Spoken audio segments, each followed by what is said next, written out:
الحمد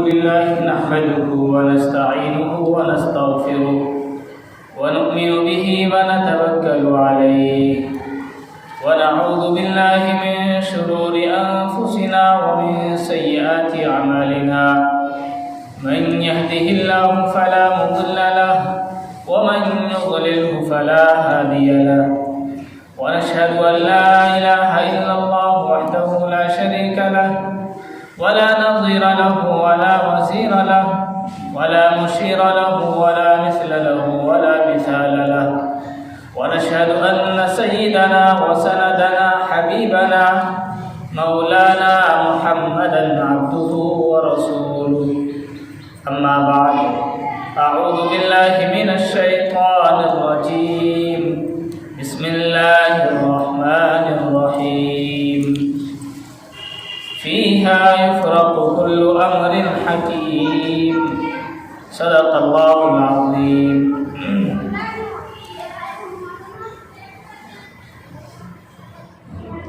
سامعین محترم، شب برات کے تعلق سے مسلمانوں میں اور خاص طور سے ہم لوگوں میں دو قسم کے لوگ پائے جاتے ہیں۔ بعض لوگوں کا نظریہ یہ ہے کہ شعبان، نصف شعبان یعنی شب برات، یہ بڑی اہمیت کا حامل ہے اور بڑی فضیلت و برکتوں کا حامل ہے۔ بعض لوگوں کا نظریہ یہ ہے، اور وہ اس رات کو خوب عبادتیں بھی کرتے ہیں، ذکر و اذکار، تلاوت، نوافل کا اہتمام کرتے ہیں۔ اس کے بالمقابل میں بعض لوگوں کا نظریہ یہ ہے کہ یہ رات اہمیت کا حامل نہیں، بلکہ اس کے بارے میں جو باتیں کہی جاتی ہے یہ بے بنیاد اور بے اصل ہے۔ گویا کہ اس رات کے تعلق سے ہم مسلمانوں میں افراط و تفریط کا معاملہ پیدا ہو گیا۔ بعض لوگ حد سے زیادہ آگے بڑھ گئے اور بعض لوگ دائرے سے نیچے گر گئے۔ اور یاد رکھیے، مذہب اسلام نہ تو حد سے آگے بڑھنے کا ہے اور نہ دائرے سے نیچے اترنے کا ہے، بلکہ اسلام اعتدال کا نام۔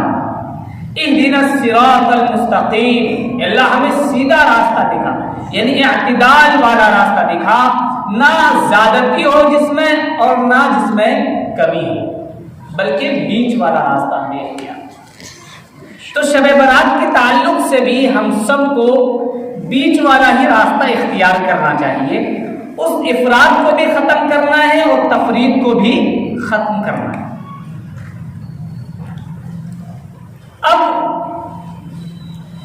ہمیں یہ دیکھنا ہے کہ بیچ والا راستہ شب برات کے تعلق سے کیا ہے، اللہ کے نبی صلی اللہ علیہ وسلم کی احادیث کیا بتلاتی ہے۔ اس سلسلے میں یاد رکھیے، احادیث ذخیرہ میں 10 ایسے صحابی ہیں جنہوں نے شب برات کی روایت کو نقل کیا ہے، اور اس رات کے تعلق سے جو حدیث ہے اس حدیث کے ضعف ہونے میں اور اس حدیث کے مضبوط ہونے میں محدثین نے کلام کیا ہے۔ لیکن محدثین کا اور حدیث بیان کرنے والے کا ایک اصول ہے کہ جب ایک ہی حدیث کئی صحابی سے نقل کر دیا جائے تو اس حدیث کے اندر مضبوطی آ جاتی ہے۔ ایک ہی بات ایک آدمی کہہ رہا ہے تو اس بات میں وہ پختگی نہیں ہے۔ اگر اسی بات کو 10 لوگ کہنے لگے تو اس بات میں کیا ہے، پختگی آ جاتی ہے۔ لوگ یہ سوچتے ہیں کہ یار یہ کہہ رہا ہے تو چلو یہ جھوٹ بول رہا ہوگا، لیکن یہ جو کہہ رہا ہے یہ تو جھوٹ نہیں بولے گا، چلو یہ بھی جھوٹ بول رہا ہے، تیسرا تو جھوٹ نہیں بول رہا۔ یعنی اس طریقے سے کر کے اگر ایک ہی بات کو 10 لوگ بیان کریں تو اس بات میں پختگی پیدا ہو جاتی ہے اور لوگوں کو اس کا یقین ہو جاتا نہیں بات صحیح ہے۔ ایسے شب برات کے تعلق سے جو حدیث ہے 10 صحابی نے نبی علیہ السلام سے اس کو نقل کیا ہے، اور صحابہ کا اصول یہ، صحابہ کے بارے میں حدیث ہے الصحابۃ کلھم عدول، کہ سارے صحابہ نیک ہیں، فرمانبردار ہیں، عادل ہیں، اور وہ نبی کی حدیث کو بیان کرنے میں ذرہ برابر بھی کمی اور زیادتی نہیں کر سکتے۔ جیسے نبی نے بیان کیا 2 کاپی صحابہ ایسے ہی اس کو منتقل کرتے ہیں صحابہ کے بارے میں۔ اور ہمارا بھی یہی نظریہ ہے کہ اگر ہم میں سے 10 آدمی اور سارے نیک لوگ ہیں، نمازی ہیں، پرہیزگار ہیں، متقی ہیں، اور سارے 10 کو 10 متقی اور پرہیزگار اور عادل انصاف پسند آدمی کسی ایک بات کو کہے، اس بات کا ہمیں یقین ہو جائے گا۔ ایسے ہی شب برات کے تعلق سے اس حدیث کو 10 صحابی نے نقل کیا ہے، لہذا ان 10 صحابی کے نقل کرنے کی وجہ سے حدیث کے اندر جو کمزوری تھی وہ کمزوری دور ہو گئی اور اس حدیث کے اندر پختگی پیدا ہو گئی۔ اب کیا ہے وہ حدیث؟ حضرت عائشہ صدیقہ رضی اللہ تعالی عنہا کی روایت ہے۔ پہلے ایک روایت میں سنو۔ حضرت عائشہ صدیقہ رضی اللہ تعالی عنہا کہتی ہے فقدت رسول اللہ صلی اللہ علیہ وسلم لیلۃ، کہ میں نے ایک رات رسول اللہ صلی اللہ علیہ وسلم کو غائب پایا، یعنی نبی علیہ السلام کی اس رات حضرت عائشہ کے ہاں باری تھی، آپ علیہ السلام آرام فرما رہے تھے۔ جب رات کے آدھے حصے میں حضرت عائشہ کی آنکھ کھلی تو حضرت عائشہ کہتی ہے کہ فقدت رسول اللہ، میں نے رسول اللہ صلی اللہ علیہ وسلم کو بسترے سے غائب پایا۔ حضرت عائشہ کہتی ہے میں اللہ کے نبی کو تلاش کرنے کے لیے نکلی تو میں نے دیکھا، تلاش کرتے کرتے حضرت عائشہ کہتی ہے میں نے گمان کیا کہ انی ظننت انک اتیت بنسائک، کہ ہو سکتا ہے کہ آپ علیہ السلام کسی اپنے دوسری بیوی کے پاس چلے گئے ہوں، دوسرے کے حجرے میں تشریف لے گئے ہوں۔ تو حضرت عائشہ تلاش کرتے کرتے جب کہیں نہیں ملا تو حضرت عائشہ کہتے ہیں کہ میں جنت البقیع کی طرف گیا تو فوراً میں نے دیکھا فائدہ ہوا بالبقیع، کہ اللہ کے نبی صلی اللہ علیہ وسلم بقیع قبرستان میں، اللہ کے نبی صلی اللہ تعالی علیہ وسلم وہاں سے فارغ ہو کر آئے تو اللہ کے نبی نے حضرت عائشہ سے کہا کہ عائشہ کیا تمہارا گمان یہ ہے کہ میں تمہارے حق کو ضائع کر دوں گا؟ جب تمہاری باری ہے اور تمہارا اس رات کا حق ہے تو کیا تمہارا یہ گمان ہے کہ میں تمہارے حق تلفی کروں گا؟ حضرت عائشہ نے کہا نہیں اللہ کے نبی یہ گمان تو نہیں۔ اللہ کے نبی نے فرمایا ہے عائشہ کہ آج یہ نصف شعبان کی رات ہے اور اس نصف شعبان یعنی 15ویں کی رات ہے، اور اس رات میں ان اللہ ينظر الى السماء، اللہ تعالیٰ آسمان دنیا پر نزول فرماتے ہیں اور آسمان دنیا پر تشریف لاتے ہیں اور اعلان کرتے ہیں ہے کوئی مغفرت طلب کرنے والا کہ میں اس کی مغفرت کروں، ہے کوئی رزق کا طلبگار کہ میں اس کو رزق عطا کروں، ہے کوئی ضرورت مند کہ میں اس کی ضرورت کو پوری کروں، ہے کوئی بیمار کہ میں اس کو شفا عطا کروں۔ گویا کہ اللہ کے نبی نے فرمایا کہ اے عائشہ یہ پوری رات اللہ کے نبی اللہ کی طرف سے آسمان دنیا سے یہ اعلان ہوتا رہتا ہے حتی یطلع الفجر، یہاں تک کہ فجر طلوع ہو جائے، یعنی طلوع فجر تک، صبح صادق تک نبی علیہ السلام یہ اعلان فرماتے رہتے ہیں۔ آپ علیہ السلام نے حضرت عائشہ صدیقہ رضی اللہ تعالی عنہا کے سامنے جب یہ بیان کیا اور حضرت عائشہ صدیقہ رضی اللہ تعالی عنہا کو جب یہ باتیں بتائی تو حضرت عائشہ صدیقہ رضی اللہ تعالی عنہا کے بھی دل میں یہ خواہش ہوئی کہ میں بھی کیا ہے تھوڑی بہت اللہ کے سامنے عبادت کروں۔ خیر یہ ایک حدیث ہے، ایک دوسری حدیث ہے اللہ کے نبی، اور اس حدیث کی بڑی بڑی کتابوں نے روایت کیا ہے، ترمذی نے روایت کیا ہے، ابن ماجہ نے روایت کیا ہے، اور مشکات میں ایک حدیث ہے جس کے راوی حضرت علی بن ابی طالب رضی اللہ تعالیٰ عنہ ہے۔ حضرت علی بن ابی طالب رضی اللہ تعالیٰ عنہ فرماتے ہیں کہ اللہ کے نبی صلی اللہ علیہ وسلم نے 15ویں یعنی نصف شعبان کی رات کے بارے میں یہ حکم فرمایا ہے فقوموا لیلۃ، کہ اس رات میں قیام کرو، وصوموا یوما، اور اس رات کے بعد جو دن ہے اس دن کا کیا کرو، روزہ رکھو۔ وہ یہ کہ یہ حدیث ہے 2، اور انہی 2 حدیثوں کی بنیاد پر لوگوں میں اختلاف پیدا ہوا۔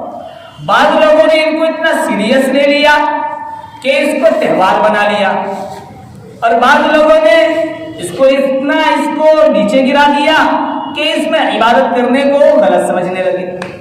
دیکھیے اسلام کا جو طریقہ کار ہے وہ یہ ہے کہ اس رات کی فضیلت میں کوئی شک نہیں، یہ رات ثابت ہے، احادیث سے ثابت ہے، اس رات کی عبادت بھی ثابت ہے، لیکن طریقہ وہ ثابت نہیں جس طریقے پر ہم لوگ عبادت کرتے ہیں۔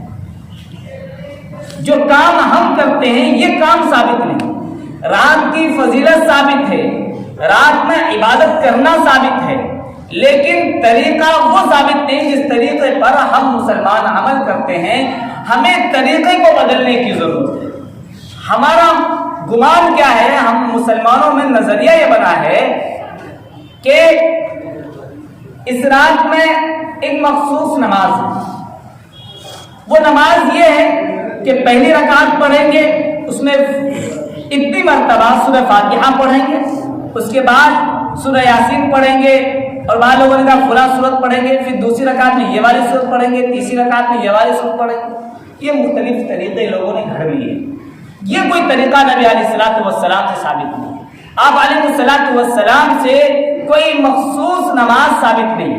اسی طریقے سے ہم نے جو طریقہ اپنایا ہے کہ ٹولی بنا کر، جماعت بنا کر مسجد میں تشریف لاتے ہیں عبادت کرنے کے لیے، یہ طریقہ ثابت نہیں نبی علیہ الصلوۃ والسلام۔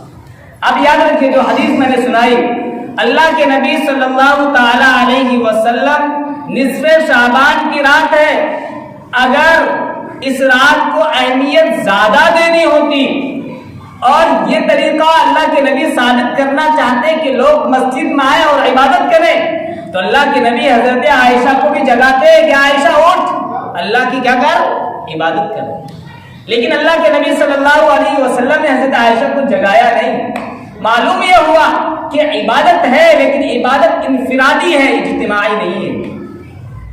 عبادت ہے، عبادت انفرادی ہے، اجتماعی نہیں۔ ٹولی بنا کر، جماعت بنا کر مسجدوں میں آنا اور یا گھر میں ہی جماعت کرنا یہ ثابت نہیں۔ انفرادی طور پر اپنے گھروں میں، اپنے گھر کے مخصوص کمرے میں جہاں پر آپ نمازوں کا اہتمام کرتے ہیں، وہاں پر آپ مصلی بچھائیے، عبادت کیجئے، رات کا قیام کیجئے، تلاوت کیجئے، ذکر و اذکار کیجئے، کوئی منع نہیں، اور آپ اس فضیلت کے اندر ثابت ہوں گے۔ بعض لوگ یہ کہتے ہیں کہ مسجد اس لیے آتے ہیں چونکہ مسجد میں ایک ماحول ہوتا ہے۔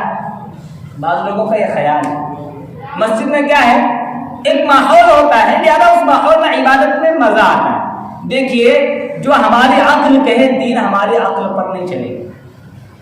دین کا ایک اصول ہے، شریعت کا کیا ہے، ایک اصول ہے، شریعت اسی اصول کا پابند ہے۔ ہمارے ذہن میں جو آئے گا، ہمارا دل یہ چاہے گا کہ مسجد میں ہمیں عبادت کا ماحول ملے گا، لہذا ہم مسجد میں جا کر عبادت کریں گے، یہ نہیں، بلکہ کہا گیا ہے، اللہ کے نبی صلی اللہ تعالیٰ اور مفسر علماء نے اس کا جواب یہ دیا ہے کہ اگر آپ کو عبادت کرنی ہی ہے تو آپ کا مسجد میں آ کر عبادت کرنا اور اہتمام کرنا آپ کے نیند آنے کی وجہ، آپ کو مزہ نہیں آتا، تو علماء نے کہا گھر میں رہیے، عشاء کی نماز پڑھیے، آدھا گھنٹہ، 15 منٹ، پون گھنٹہ، 1 گھنٹہ، جتنا آپ کو عبادت کرنے میں دل لگ رہا ہے، جتنا آپ تلاوت کر سکتے ہیں، جتنی آپ نمازیں پڑھ سکتے ہیں، جتنی آپ نوافل کا اہتمام کر سکتے ہیں، اپنے گھر پر کر لیجئے، اس کے بعد آپ سو جائیے۔ اپنے نفس پر بوجھ مت ڈالیے کہ بھئی پوری رات کیا کرنا ہے، عبادت میں گزارنا ہے، یہ نہیں، یہ اپنے گھر پر جتنا آپ کر سکتے ہیں۔ اس لیے علماء نے فرمایا کہ آپ کا وہ 15 منٹ جو آپ نے پوری چستی کے ساتھ، آپ نے دل جمعی کے ساتھ اپنے گھر میں آپ نے عبادت کی، وہ عبادت 15 منٹ کی عبادت، اور مسجد میں آ کر پوری رات جگنے کی عبادت، جس عبادت میں آپ کا دل نہ لگے، جس عبادت کو جو کہ سنت کے خلاف ہے، اس طریقے پر عمل کرنا برخلاف اس طریقے کے جو آپ گھر میں ہیں، وہ طریقہ زیادہ بہتر ہے، وہ 15 منٹ زیادہ اہمیت ہے اس کے جو مسجد میں آپ کر رہے ہیں، چونکہ مسجد میں نبی علیہ السلام سے مسجد میں جا کر عبادت ثابت نہیں ہے۔ ایک دوسری حدیث اللہ کی حضرت عائشہ کی روایت ہے، حضرت عائشہ صدیقہ رضی اللہ تعالی عنہ فرماتی ہے کہ نصف شعبان کی رات کو نبی علیہ السلام میرے پاس سو رہے تھے، میں رات کو اٹھی تو میں نے ہاتھ ٹٹولنا شروع کیا، نبی علیہ السلام کہاں ہے؟ تو میرے ہاتھ اچانک نبی علیہ الصلوۃ والسلام کے پیر پر پڑ گئے اور نبی علیہ الصلوۃ والسلام کس میں تھے؟ سجدے میں تھے۔ گویا کہ نبی علیہ الصلوۃ والسلام نے عبادت کی اور تعجب ہے، اللہ کے نبی صلی اللہ علیہ وسلم کا جو مکان ہے اور آپ کا جو حجرہ ہے وہ مسجد کے بالکل قریب ہے، یہ منبر کا حصہ ہے اور دائیں جانب اللہ کے نبی صلی اللہ علیہ وسلم کا حجرہ ہے۔ اللہ کے نبی نے مسجد میں آ کر عبادت نہیں کی، آپ اپنے حجرے میں ہی کیا ہے اور حجرے میں عبادت کر رہے ہیں، حضرت عائشہ کو بھی نہیں جگایا۔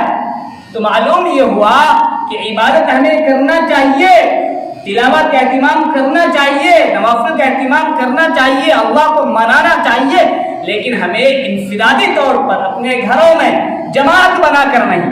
یہ وہ طریقے ہیں جو اسلام میں نبی علیہ الصلوۃ والسلام سے ثابت ہیں، لہذا ہمیں تہوار نہیں بنانا شب برات۔ اور نقطے کی بات یہ کہ شب برات اصل لفظ ہے، برات کے معنی آتے نجات کے، یعنی چھٹکارا دلانے کے، اور ہم لوگ کیا بولتے ہیں؟ شب برات، برات کوئی نہیں بولتا، کیا بولتا ہے؟ شب برات۔ برات کا مطلب شادی والی برات ہوتی ہے، لہذا ہم نے شب برات کو برات بنا دیا، اس لیے برات کی طرح کیا ہے، راتوں کو جاگنے میں گزار رہے ہیں، راتوں میں عیاشی کر رہے ہیں۔ نوجوان، میں نوجوانوں سے کہوں گا، جو ہمارے نوجوان نئی نسل کے طبقے کے جو لوگ ہیں، یہ موٹر سائیکلوں میں اور اپنے دوستوں کے ساتھ عیاشی جو کرتے روڈوں پر جا کر، بھائی یہ تو انڈیا ہمارے قانون کے اعتبار سے بھی غلط ہے اور اسلام نے تو غلط کہا ہی ہے، اور اس خاص موقع سے، کورونا مرض کے موقع سے تو ایسا کرنا تو بہت بڑا جرم ہے۔ کسی نے پکڑ لیا آپ کو تو پھر مسئلہ بھی خراب ہوگا، اس لیے شرعی اعتبار سے غلط اور انڈین قانون کے اعتبار سے بھی کیا ہے، غلط ہوگی اس مرض کی وجہ سے۔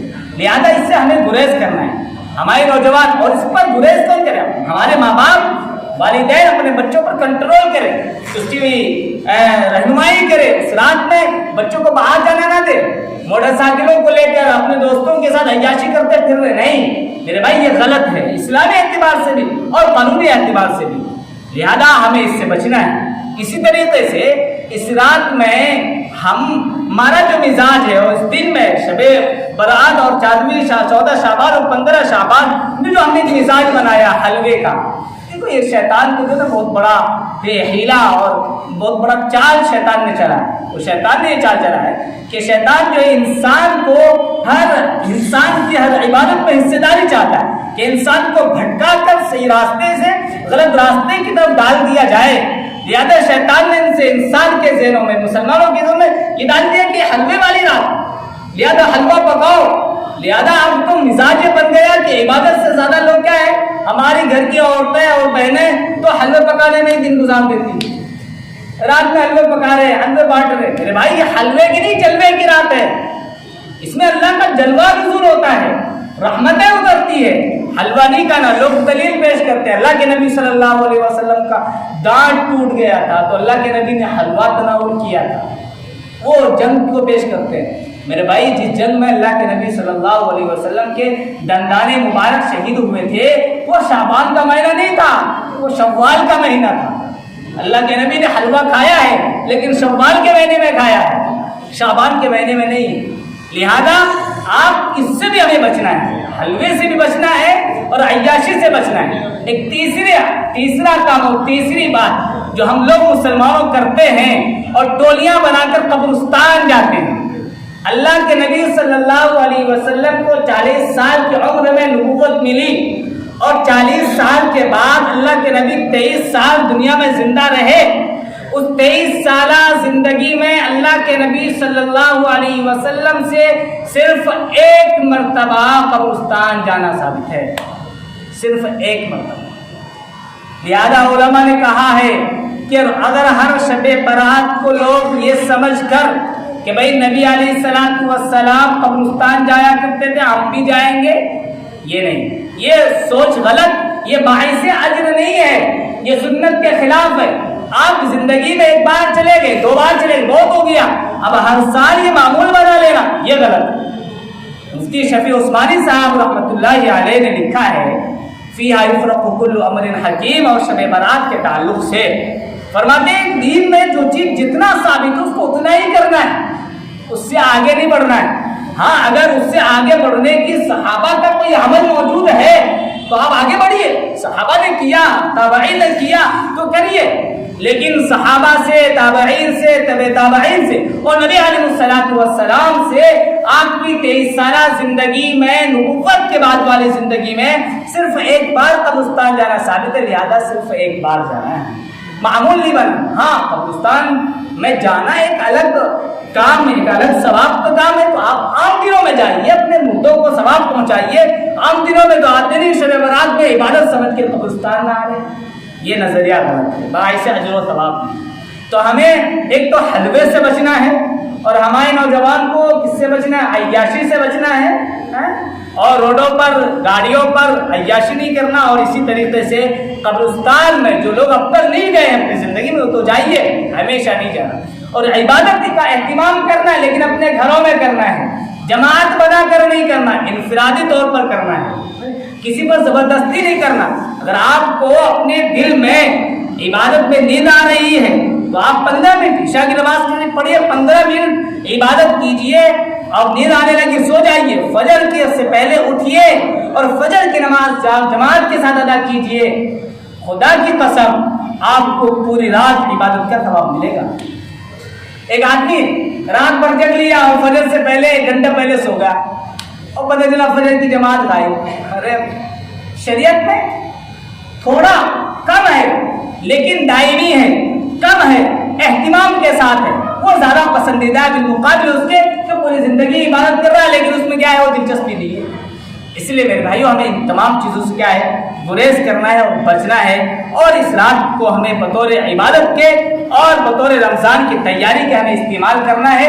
اور جو لوگ ایک دوسرے سے نفرت رکھتے ہیں, کینہ رکھتے ہیں, ہمیں اس سے پہلے اللہ سے توبہ کر لینا ہے. کیونکہ آپ نے حدیث سنی ہوگی, مشہور حدیث ہے, اللہ تعالیٰ اس رات میں بھی 6 قسم کے لوگوں کی مغفرت نہیں فرماتے ہیں.